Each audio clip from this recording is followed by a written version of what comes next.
Hello दोस्तों, मैं अपने चैनल एस सुरली बेस में आप सबका स्वागत करता हूं। उम्मीद करता हूं कि आप सब ठीक मस्त और स्वस्थ होंगे। दोस्तों, मैं अपने चैनल पर दिलचस्प कहानियाँ लाता रहता हूं। कृपया मेरे चैनल को लाइक और सब्सक्राइब करके मुझे सपोर्ट और मोटिवेट करें, क्योंकि आपके लाइक और सब्सक्राइब करने से हमें अच्छी अच्छी कहानियाँ बनाने में बहुत मोटिवेशन मिलती है। लेकिन दोस्तों, मैं दिन ब दिन आपके लिए कहानियाँ बनाता जा रहा हूँ, पर आपसे मुझे कोई सपोर्ट नहीं मिल रही है। इससे मैं बहुत डीमोटिवेट हो जाता हूँ। इसलिए मेहरबानी करके चैनल को लाइक और सब्सक्राइब ज़रूर करें। दोस्तों, ये कहानी 3 भागों की है। कृपया कहानी को लास्ट तक देखें। तो चलिए कहानी शुरू करते हैं। दोस्तों, वो बहुत खूबसूरत थी।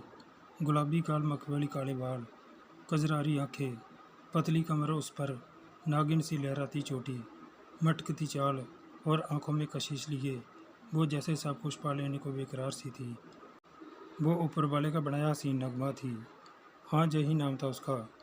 मैंने भी जब पहली बार उसको देखा तो उसकी खूबसूरती को देखकर उसे देखती रह गई, और मैंने अपने दिमाग में यही सोचा कि वो नीली छतरी वाला ऊपर से कहीं भी कोहिनूर गिरा देता है, चाहे वो झोंपड़ी हो या महल, यह नहीं देखता।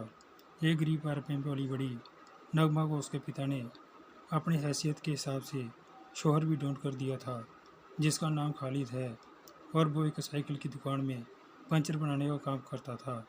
शादी के बाद नगमा शौहर खालिद के साथ दिल्ली आ गई। खालिद दिल्ली में ही एक दुकान पर काम करता था। उसकी 2 बहनें और माँ थी।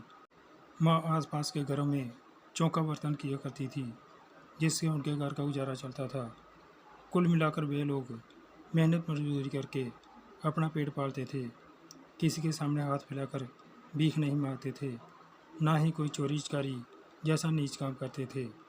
खालिद सुबह सवेरे उठकर कोठी को सामने खड़ी उन घरों की गाड़ियों को भी साफ कर देता था जिन घरों में उनकी बहनें काम करती थी।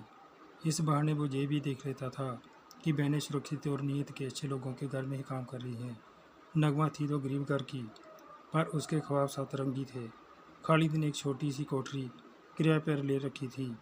उसकी बहनें और माँ भी साथ ही रहती थी, जो निकाह के बाद आई नगमा को नागवार गुजरता था।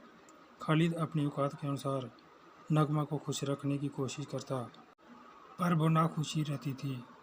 कारण घर में सब तो काम पर चले जाते थे। उसे घर का सारा काम करना पड़ता था। सबके लिए खाना भी वही बनाती थी। एक तरह से वो सबके लिए सेवके जैसी बन गई थी। महीना बीते बीते उसने भी ननंदों की तरह ही कोठियों में जाकर काम करने की ख्वाहिश जारी की, तो खालिद थोड़ा परेशान सा हो गया।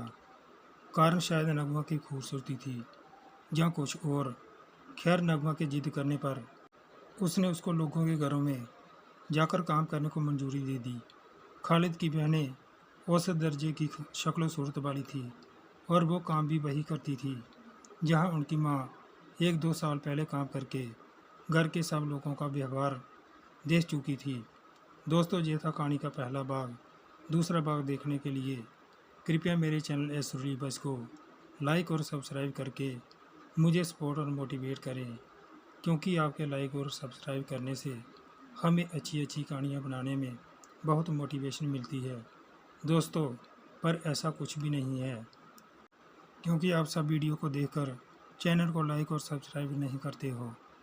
इससे मैं बहुत डीमोटिवेशन हो जाता हूँ। मेहरबानी करके चैनल को लाइक और सब्सक्राइब ज़रूर करें। मिलते हैं कहानी के अगले भाग के साथ। तब तक के लिए खुश रहिए। अपना और अपनों का ख्याल रखिए। अपना कीमती समय निकाल कर कहानी को लास्ट तक देखने के लिए आप सबका बहुत बहुत धन्यवाद।